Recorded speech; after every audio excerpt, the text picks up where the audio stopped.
This is the story of how a silverback is made. I wasn't born strong. I wasn't born loud. I was born overlooked. In our group, strength is everything. The loudest males eat first. The strongest get respect. And the weakest, they learn how to stay quiet. That was me. I stayed close to the mothers. I moved when the others moved. I watched my steps, because one mistake meant a warning, or worse. Every morning the silverback stood tall, chest out, back straight, calm. He didn't rush. He didn't shout. He didn't need to. When he looked at you, you felt it in your bones. But he never looked at me. The other young males tested each other daily. Shoves, glares, quick fights that meant nothing, except everything. I avoided them, not because I was afraid of pain, but because losing meant becoming a target. And once you're marked weak, you never stop paying for it. So I watched. I watched who ate last, who stood guard, who panicked first when danger came. And I noticed something strange. The loudest gorillas weren't the leaders. They were the most insecure. The silverback? He moved only when it mattered. One day, a fight broke out near the edge of the group. I froze. Everyone expected the silverback to rush in. He didn't. He just watched. And for the first time, I realized something important. That was the moment I understood. Power isn't loud. And what happened next changed everything. Leadership doesn't always look like protection. For a long time, I thought the silverback didn't care about me. I thought he saw me struggling, getting pushed aside, getting ignored, getting tested, and chose to look away. Every day, the same thing happened. When the other males shoved me out of the way, he was there. When they took food before I could reach it, he was watching. When I stayed quiet and stepped back, pretending I wasn't hungry, he never moved. And in my mind, silence felt like rejection. I kept waiting for him to step in, to correct them, to protect me. Every young gorilla looks at the silverback the same way, like a shield, like safety. But he stayed still, unbothered, like he was measuring something I couldn't see. At first, I was angry. I told myself real leaders step in immediately, that real strength means stopping every fight. But then, I started paying attention. The silverback didn't stop every conflict. He didn't interfere with every shove, every stare. He only moved when things went too far, when someone was truly in danger, when chaos threatened the group. The small battles? He let them happen. That's when the truth hit me. A gorilla who can't stand on his own can't protect anyone else. If I needed saving every time, I would never be trusted with responsibility. Every time I backed down, the silverback looked away. Not angry, not disappointed, just uninterested. But the first time I didn't step back, the first time I held my ground, everything changed. He didn't nod. He didn't react. He just watched, focused, still, like he was waiting to see who I would become. He wasn't ignoring me. He wasn't abandoning me. He was waiting. And the test? It was closer than I thought. There comes a moment when staying quiet costs more than speaking up. I felt it before it happened. A pressure in my chest, a stillness in the air. Something was coming. The group was calm that morning. Too calm. No noise, no movement. Just eyes, watching, waiting. One of the males stepped closer. Not fast, not angry. Confident. He had done this before. Pushed me aside. Taken what he wanted. Everyone expected me to move. I thought about stepping back. About keeping peace. About surviving another day. That's what I had always done. But something was different. I didn't feel fear. I felt tired. Tired of shrinking, tired of waiting, tired of hoping someone else would step in. So I stayed. I didn't roar, I didn't charge. I just didn't move. He stared at me, confused. I stared back. For the first time, I didn't look away. He stepped closer. I held my ground, chest tight, muscles ready, heart pounding. Then he stopped. No fight, no chaos, just a decision. He turned and walked away. The group shifted, not loud, not dramatic, but everyone felt it. That's when I noticed the Silverback. He hadn't moved, hadn't spoken, but his eyes were on me. Not proud, not surprised, just aware. In that moment, I understood something. Strength isn't about winning fights. It's about deciding who you are when no one steps in. That day, I didn't become strong. I became visible. And once a gorilla is seen, everything changes. Change doesn't announce itself. It arrives quietly and waits to see if you notice. After that day, nothing looked different. The forest sounded the same. The group moved the same. But everything felt off. When I stepped forward, no one rushed to push me back.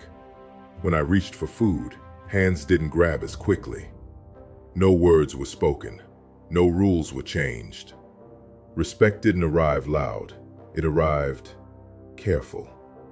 Some avoided me, not out of fear, out of uncertainty. They didn't know who I was anymore.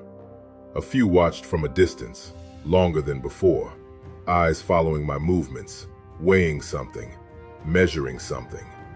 That's when I learned the cost of being seen. When you're invisible, you're safe. When you're noticed, you're evaluated. Strength attracts attention, and attention attracts challenges. I felt it in the way silence lingered, in the space others gave me. The Silverback watched more closely now. Not often, not obviously, but enough for me to feel it. He never approached, never acknowledged what happened. He didn't need to. Because leadership isn't about rewarding moments. It's about watching patterns. I understood something then. Standing your ground doesn't end the test. It starts a new one. The group adjusts, rivals reassess, leaders observe. That night, I slept alone. Not pushed out, not chased away, just separate. And for the first time, I didn't feel small. I felt prepared. Because change doesn't always mean reward. Sometimes it means isolation. Sometimes it means being tested in ways you can't see yet. That was the moment everything changed. Not because I fought back, but because the group started watching what I would do next. Exile doesn't start with being chased away. It doesn't begin with teeth, or noise, or violence. It begins with silence. No one told me to leave. No warning calls were made. No one stood in my way. But the space around me changed. The group moved together, and I followed a few steps behind. Not pushed, not blocked. Just late. When I sat down, others slowly stood up. When I approached, movement stopped. Eyes shifted, bodies turned. That's when I understood something most don't. Exile doesn't arrive with force. It arrives with distance. I tried to stay close. I followed the same paths, slept near familiar ground, but familiarity no longer belonged to me. The group wasn't angry. They weren't cruel. They were preparing. Food became harder to reach, not because there was less of it, but because timing changed. I was always a moment behind. When the group stopped, I stopped farther away. When they rested, I rested on the edge. The center was no longer mine. At night, the sounds were different, closer, sharper. The forest doesn't protect those who sleep alone. I listened to branches snap, to distant calls, to the space where protection used to be. The Silverback never stopped me, never guided me back. He just watched as the distance grew. Because exile isn't punishment, it's preparation. The group teaches you one final lesson before you leave: who you are without them. That was the moment I realized I wasn't being pushed out. I was being released. The first night alone is the hardest. Not because of hunger, not because of fear, but because everything sounds louder when no one is watching over you. I waited longer than usual to sleep. The forest doesn't rest all at once. It settles, piece by piece, and I had never listened to it alone before. Every snap of a branch felt closer. Every rustle felt intentional, like something knew I didn't belong there yet. I chose a place near the trees, not deep enough to feel trapped, not open enough to feel exposed. Balance matters when you're alone. I laid down, but I didn't sleep. My eyes closed, my body stayed ready. Muscles tight, breath shallow. This was different from sleeping at the edge of the group. There, silence meant safety. Here, silence meant attention. I thought about moving closer, about returning before morning. No one stopped me from going back. That's what made it harder. Pride isn't loud at night. It whispers, and it asks you who you are without witnesses. Hours passed. The forest kept moving. I stayed still, waiting for danger or for courage.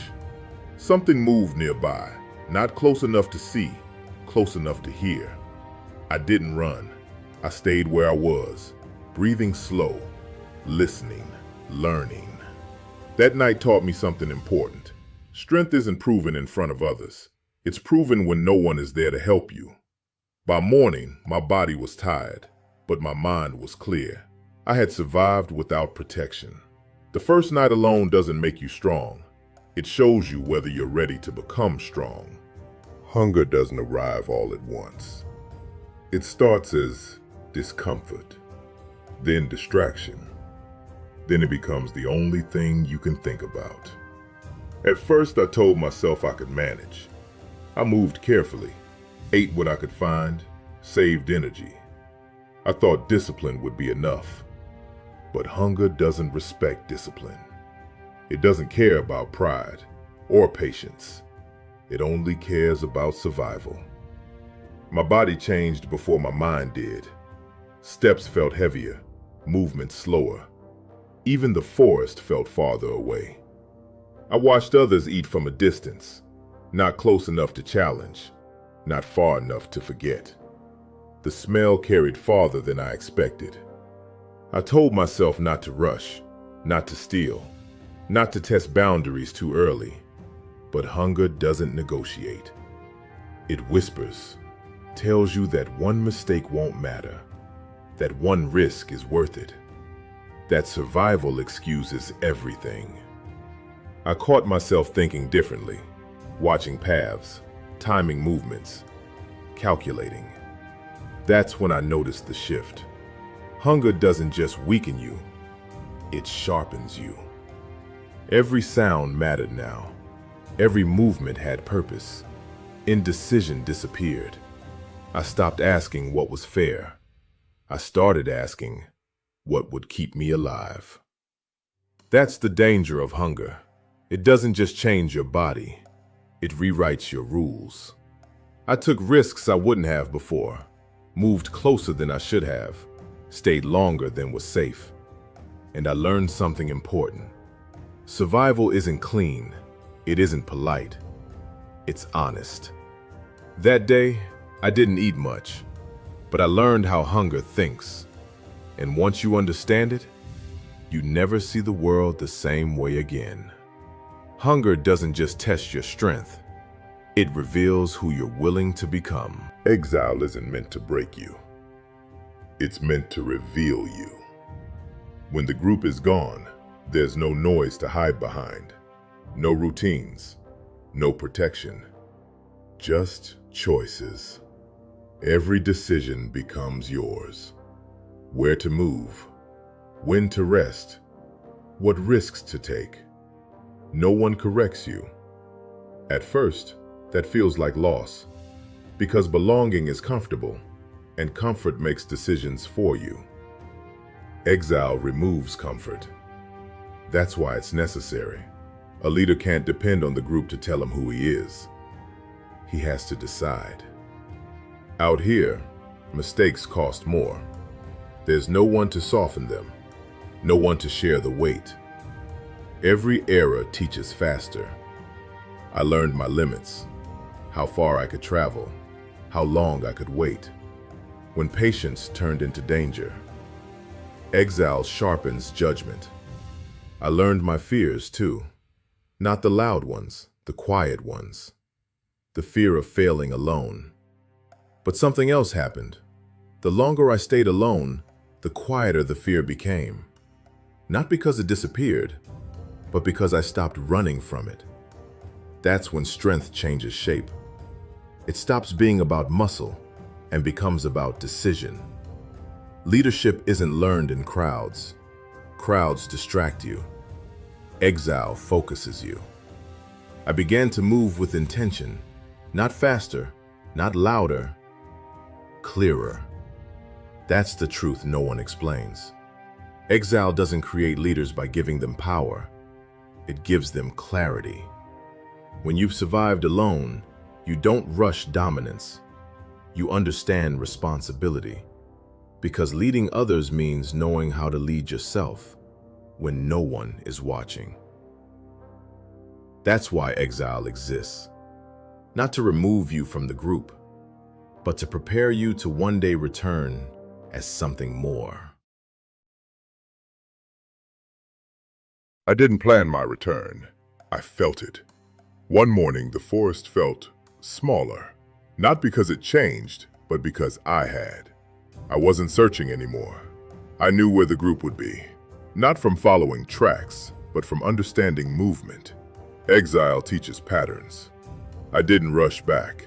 Rushing is what weak gorillas do when they want to be seen. I walked steady. As I got closer, the sounds returned.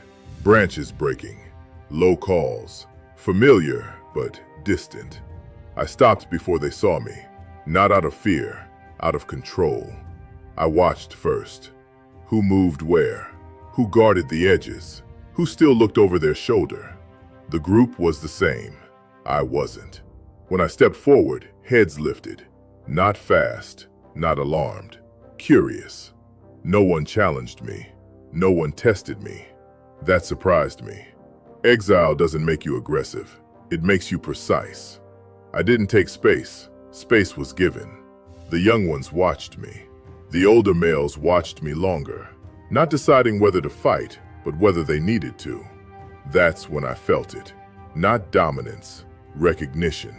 The Silverback noticed me last, not because I was unimportant, but because I was no longer a concern. He didn't move, didn't approach, didn't correct. He didn't have to. I understood something then. Returning isn't about proving yourself. It's about showing what exile taught you. I hadn't come back to take anything. I came back ready to carry weight. That was the moment I knew. I didn't return weaker. I returned different. Everyone thinks power is proven by confrontation. That's how the weak reveal themselves. When I returned, some expected me to challenge the Silverback, to rush him, to test him, to announce myself. That's what impatience looks like. I didn't move toward him, not because I feared him, because I understood him. The Silverback wasn't loud. He didn't posture. He didn't scan for threats. He already knew where everything was. A leader who watches calmly isn't relaxed. He's prepared. I saw it then. Challenging him wouldn't prove strength. It would prove hunger for attention. I didn't come back to take power. I came back to see if I was ready for responsibility. So I waited. I let days pass. I let the group observe. I noticed who followed me, who mirrored my movements, who relaxed when I was near. That told me more than any fight could. Dominance demands reaction. Leadership allows patience. The Silverback watched me the same way. Not threatened, not curious. Evaluating. He didn't see a rival. He saw a question. Would I disrupt order or strengthen it? That's the test no one talks about. Strength is common. Restraint is rare. I didn't challenge the Silverback because the group didn't need chaos. It needed balance. And leadership isn't about removing someone else. It's about knowing when your presence already changes things. That day, I learned something permanent. Power taken too early destroys what it touches. Power earned protects it. Leadership doesn't announce itself. It reveals itself when others move without being told. I didn't notice it at first. There was no signal, no command, just a shift. I changed direction, and a few followed. Not because I asked, because it felt right. At first, it was subtle, one step behind, a quiet mirror, testing.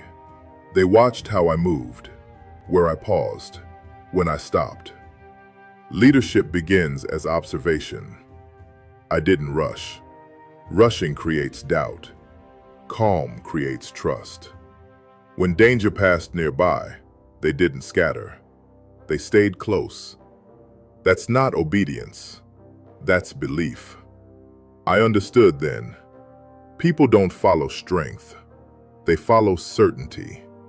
Certainty doesn't shout. It settles and invites others to rest inside it. I kept my pace steady, not fast, not slow, predictable. The group adjusted around me. Spacing changed. Eyes checked in. Without words. That's when I felt the weight. Not pressure, responsibility.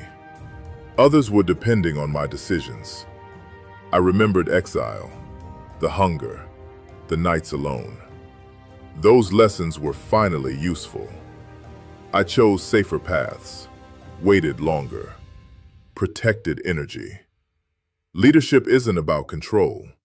It's about reducing fear. When the group feels calm, they don't need force. They need direction. I didn't tell anyone to follow me. They decided to. That's how leadership forms. Not with dominance, but with trust earned quietly. That day, I didn't take a position. I accepted a responsibility. And once others choose you, there's no going back. No one tells you when the final test is coming. It doesn't arrive with warning. It comes like any other moment. Quiet, ordinary, until it isn't. The group was moving slow that day, relaxed, unaware. That's when danger chooses to appear. I felt it before I saw it. A shift, a tightening, instinct waking up. There was no time to think, no one to look at. Everyone was behind me. That's how responsibility announces itself. Not with permission, but with position. I stepped forward, not fast, not loud, certain. I didn't check to see who was watching. I already knew. Leadership isn't about being seen. The threat hesitated, not because I was bigger, but because I didn't hesitate. I held the line. No roar, no display, just presence. That's when I understood something permanent. Power isn't proven by how hard you strike, but by what you're willing to stand in front of. I felt the group behind me, closer than before. Trusting. Fear didn't spread, it settled. Because calm spreads faster than panic. The Silverback watched, not to intervene, to confirm. He didn't move, didn't challenge, didn't correct. The moment passed, danger moved on, and nothing looked different. But everything was. No one needed to say it. No signal was given. The decision had already been made. Leadership isn't granted. It's recognized. That day I didn't take the crown. I carried the weight. And that's how I became a Silverback. Leadership doesn't arrive the way people expect. It doesn't announce itself. By the time the crown is visible, the work has already been done. The nights alone, the hunger, the restraint. Those were the real tests. What you saw wasn't a transformation, it was recognition. Because true leaders aren't created when others are watching. They're created when no one is.